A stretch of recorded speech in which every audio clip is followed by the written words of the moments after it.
বৃষ্টির দিনে কিন্তু বাইরের ওয়েদারটা দেখো বন্ধুরা, সব ভিজা ভিজা চেপচেপা লেটা, যেগুলো জিট থাকে ওগুলো আসছে, বলবো পরিষ্কার লাগে না জানো তো বন্ধুরা। বৃষ্টির দিনে যতই পরিষ্কার করো পরিষ্কার লাগে না। আর আমার একটা জিনিস কি ভালো বলো তো, এখানে একটা ছাউনি দিয়েছে প্লাস্টিক দিয়ে। ভালো হয়েছে কি, বৃষ্টি পড়ার পরে ছিটকায়, মানে এই জায়গাটা ভিজে না, সেটাই এই জায়গাটা পুরোও ভিজে যায় আমার দরজা উরজা। আর যেহেতু এখানে এই নাউরি টাইপ নেই না, তার জন্য। আর এই যে কাপড়গুলো এখানে শুকাতে পারছি এটার ভিতরে। কালকে বৃষ্টি দিয়েছে কিন্তু আমার ঘরে নেওয়ার দরকার হয়নি। তো hello everyone and welcome back to our channel. আশা করি তোমরা সব ভালো আছো, আমিও ভালো আছি। আজকে হলো কি বার ভুলে গেলাম, বৃহস্পতিবার। আর এখন বাজে 9টা। আর মাম্মাম আর অমিত তো চলে গেল, ওরা ইয়েতে, অমিত গেল ডিউটি, মাম্মাম গেল স্কুলে। তো আমি এখন সকাল সকাল ভেবেছিলাম 7টা থেকে ভেবেছিলাম ব্লগটা শুরু করব, কিন্তু সকাল সকাল যে মানে ব্লগটা যে শুরু করব তার একটা কোনো পাইনি, কারণ নিজেরও আজকে একটা আলসি আছি। বৃষ্টির দিনে দেখবে না, আমি কেন জানি আমার না বৃষ্টির দিনটা ভালো লাগে না। আমার যেরকমই হোক রৌদ্রটাই ভালো লাগে, যতই ঠাটা পুরা রৌদ্র দেখ, মানে গা হাত পা জ্বলিয়ে দেয়। কারণ আমাদের এখানে একটা গরম পড়ে না, তবু একটু ভালো, তাও ভালো লাগে কি, যেমন একবেলা দুবেলা। আজকে টানা কয়েকটা দিন থেকে ভালো করে রৌদ্র উঠছে না, বৃষ্টি ওসব ভালো লাগে না বাবা। ঘৃণা ঘৃণা লাগছে, চারিদিকে যেমন নোংরা নোংরা ভিজা ভিজা কিরকম জানি লাগছে। আর সবচেয়ে বড় কথা কি, ঘর দৌড় যে পরিষ্কার করবে, ঘর দৌড় মুছবে, জল টানছে না তো ঘরে, ঘর মুছার সাথে নিচে থেকে জল উঠছে। কালকে না পরশুদিন ঘর মুছেছিলাম, কেমন ঘেমে গেম, কালকে তো মুছিনি, পরশুদিন অবস্থা দেখে ঘেমে গেমে গেছে। আমার কিরে জল শুকোচ্ছে না কেন? তো মাকে বললাম, বিকেলে মা বলো ওই যে ভিজা যে তা বর্ষাকালে এরকমই হয়। এই যে বর্ষাকালটা না সত্যি ভালো লাগে না তো। তো এই যে আজকের ব্লগটা এখান থেকে শুরু করছি, প্লিজ নিউজ স্কিপ করে ব্লগটা দেখো। আর অল্প করে ডাস্টবিন আসবে, ডাস্টবিন ফেলতে হবে। তো এই যে ব্রেড আর চা নিয়ে বসেছি, এখন অল্প খাবো। আমি এতটা ব্রেড খাবো না, 2 পিসই খাবো, আরগুলো রেখে দেবো। অমিত খেয়ে গেল ব্রেড দিয়ে চা। তো কী বলে, এখন খেয়ে নিই, তোমাদের সাথে 1 ঘন্টা পরে দেখা হচ্ছে। আর কালকে ভেবেছিলাম না, কালকে সন্ধ্যার সময় ভেবেছিলাম ব্লগটা শুরু করবো, কারেন্টে এতটা ডিস্টার্ব দিয়েছে আমি তোমাদের কী বলবো, মানে বলার মতো নেই। আর কালকে রাতে চিয়া সিড ভিজিয়ে রাখতে ভুলে গেছি, শুধু জল খেয়েছি।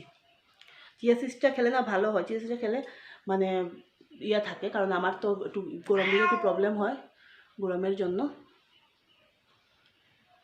দোকানে গিয়েছিলাম, আর আজকে যাওয়াটা আমার ভুলের জন্য। এই যে এটা তোমাদেরকে গিয়ে ঘরে বলবো, মানে এরকম হয় না কোনো সময়, উচিত কোনো সময় যদি হয়, আজকে হলো, সত্যি নিজেরই ভুল। তো বন্ধুরা দেখো, বৃষ্টি মানে একটু কমাতে রাস্তাঘাটগুলো কি সুন্দর হয়েছে না, শুকনো শুকনো। এই জায়গাটা খুবই ভালো লাগছিলো, কিন্তু ফ্লাডের দিন পুরো জল জল ছিল। ঘরে এসে দেখো অল্প একটু ফ্রাইড রাইস ছিল, মাংস দিয়ে নিয়েছি খাবো বলে। তো বলতেছিলাম যে আমার ভুলের জন্য কেন হয়েছে, আমার ভুলের জন্য হয়েছে তার জন্যই কি, মানে আর কি, চালের যে জায়গাটা আর কি, যেখানে চাল রাখা হয় ওখানে 1 কোটার মতো চাল আর কি আছে। তো পুরোটা তো আমি খালি করে নিতে পারবো না, কারণ পুরো মানে চালের কোনো সময় পুরো বাড়া করতে নেই, আর খালি তো বলতেও নেই, বাড়া করতে নেই। তো এখন আর কি একটু ছিল, তো আমি সকালে কি করছি 1 কাপ বানিয়ে, তো মামামের তো বেশি একটা লাগে না, ওর বাবা সকালে ভাত খেয়ে অনেক কমই যায় আর কি, বহুত কমই বলতে পারি। বেশিরভাগ আমি জোর জবরদস্তি করে কোনো সময় ভাত দিতে চাই, ও খেতে চায় না সকাল সকাল ভাত। তো মামামকে 1 কাপ বানিয়ে দিয়েছি, ও খেয়েও গেছে, নিয়েও গেছে টিফিনে। আর আর কি অমিত তো আর হলো, আর কি বলো, অমিতকে বললাম রুটি নেওয়ার জন্য, তো অমিত বললো না, তো কালকের ফ্রাইড রাইস ছিল, তো ওটা বললাম ও আমি তো মানে ভালোবাসে, ফ্রাইড রাইসটা ভালোবাসে পোলাও টোলাও থেকে। তো বললাম গরম করে নিয়ে নাও, আর ওয়েদারটাও ভালো আছে, কিছু হবে না। তো বললো ঠিক আছে দিয়ে দাও। ওইটা হলো আমার ভুলের জন্য, এটাই তোমাদের সামনে বলতেছিলাম, ওই সময় বলিনি, তার জন্য বলে দিলাম। তো এই যে কারেন্ট নেই, কি দুধ কয়টার সময় গেল, 1টার সময় গেল, এখন কয়টা বাজে, 3:45, 3:45। আর আমি এখন কাজ বাজ কিছু কি, ওই ঘর দুয়ারটা মুছেছি ভালো করে, ঘর ঝাড়ু দিয়ে দিয়েছি, আর এগুলো সব তো কিচেন সব পরিষ্কার, এই যে সব পরিষ্কার করে নিয়েছি, বাসন মেজে এখানে রেখে দিয়েছি পরিষ্কার করে। কাপড় কয়েকটা গুছাবো, এগুলো এসে করবো, যেগুলো আজকে শুকিয়েছে। আর ধুয়ে দিয়েছি, রৌদ্র দেখে আমি 1 বালতি কাপড় ধুয়েছি, আর এখন দেখো রোদের কোনো বেলায় নেই সত্যি। আর একটা জিনিস, এই যে এই কুর্তিটা কালকে পরেছিলাম, আজকে আবার লাগিয়েছি, আমি তোমাদের সাথে শেয়ার করি। এই কুর্তিটা নতুন নিয়েছি, তার জন্য যেটাই নিয়ে তোমাদের সাথে শেয়ার করি, তার জন্য এই যে এরকমই একদম সিম্পল, এই স্কুলে যাওয়ার জন্য আর কি। কারণ কটনের কুর্তি না লাগালে দেবে ধুতে হয়, আয়রন করতে হয়, প্রবলেম হয়ে যায়। এগুলো এটা একটু সিল্কি আর কি কাপড়ে। তো বেরিয়ে পড়ি, আর কথা বলবো না। আর গোড়া গোড়া বোধহয় বৃষ্টি পড়ছেও বাইরে, কি জানি, আবার আসছে।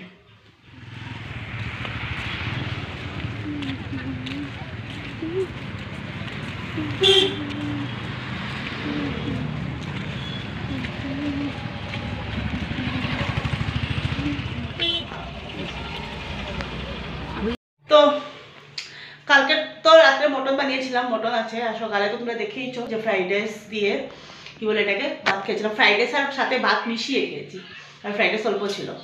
আর এই যে মটন কড়াইয়ের মধ্যে তোমাদেরকে মানে দেখাচ্ছি, প্লিজ কিছু মনে করো না, কারণ কড়াই থেকে আমি ঢালিনি, গরম করতে লাগবো বলে। এখন ঢালবো কি, এখন তো খেয়ে নেবো সবটাই। আর এই যে চলে এসেছি ঘরে, আর মামাম তো মোবাইল দেখছে। এখন ওকে খাইয়ে আমি মানে ওর সাথে আমি একটু খাবো, কারণ খিদে মানে 12টার সময় খেয়েছিলাম, এই একটুখানি না খিদে লেগে গেছে, তার জন্য ভাবলাম। আর কী বলে এটাকে, মটন হলে একটু আলাদা একটু নেশা আর কি, তার জন্য এই যে এখন খাবো। আর এখন বাজে কয়টা, 6টা বাজে 20 মিনিট বাকি। আর মেয়ে আমার এত খাওয়ার তারা থাকে না, কারণ ও তো লাঞ্চ নিয়ে যায় না, এই জন্য অতটা খাওয়ার তারা ওর থাকে না। তো এখন একটু খাইয়ে দেবো। সন্ধে তো হয়েই গেছিলো, তো ভাবলাম যে আমরা তো সবসময় ওরকমই খাওয়া হয়, মামামের তো বেশিরভাগ ওরকমই খাওয়া হয়, তো আমি কোনো সময় 12টা দিকে খেলে আর খাই না। তো আজকে ভাবলাম এখন অল্প একটু খাবো, কারণ যেহেতু মানে মটনটা আছে, যখন অল্প একটু খাবো, দেখবে এরকম জিনিস কিছু থাকলে ওগুলো একটু খাওয়ার ইচ্ছা করে। আর যেহেতু মানে কি বলবো এটাকে, আমরা এখন আমারও এতটা বেশি চিকেনটা না আমি এখন পছন্দ করি না, কেন জানি খেতে ভালো বা লাগে না, একবার খেলে আর দুবার আর খাওয়ার ইচ্ছে করে না, তার জন্য আজকাল আর চিকেনটা একটা বেশি আসেও না। আর যেহেতু ব্রয়লার মুরগি খাওয়াটাও বেশি একটা ঠিক না। তো এই যে আর একটা তো কথা সত্যি কি, আমার না লোকাল মুরগিটা মানে খেতে একটু কিরকম জানি লাগে আর কি, আমরা খাইও না, অমিত তো খেতেই চায় না লোকাল মুরগি, তার জন্য আমরা বেশিরভাগই পাঠা খাওয়া হয়, মটন খাওয়া হয়, সরি পাঠা বলছি, কীরকম লাগছে বলতে, ওই একই ঘুরে ফিরে একই হলো। তো দেখো 2-3 দিন ধরে আর কি কাপড় মানে দুদিন হলো কাপড় গুছাচ্ছি না, তো কাপড় না গুছিয়ে কী করি আজকাল, কী করি গামলাটার মধ্যে ঢুকিয়ে রেখে দিই, কারণ সেগুলো শুকোচ্ছে না তো ভালো করে, মটকা ভিজা ডেলি একটু একটু দিচ্ছি, আবার নিয়ে আসছি, তো ওরকম বন্ধুরা এখন বাজে 7:35 হয়ে গেছে। আর এই যে চা বানাতে চলে এসেছি, আর চার মধ্যে সাথে হলো কাপকেক, কারণ মামামের খুব পছন্দ হয়েছিল কাপকেকগুলো খেয়ে, তো ওর পাপা ও মানে ডেলি বলছে নিয়ে আসো, পাপা ডেলি নিয়ে আসছে কাপকেক, তো খাবো একটা একটা সবাই চা দিয়ে। আর রান্না করে নেব, কিন্তু তার আগে মেয়েকে একটু পড়াবো, কালকে ওর কালকে গ্রামার এক্সাম আছে, তার জন্য।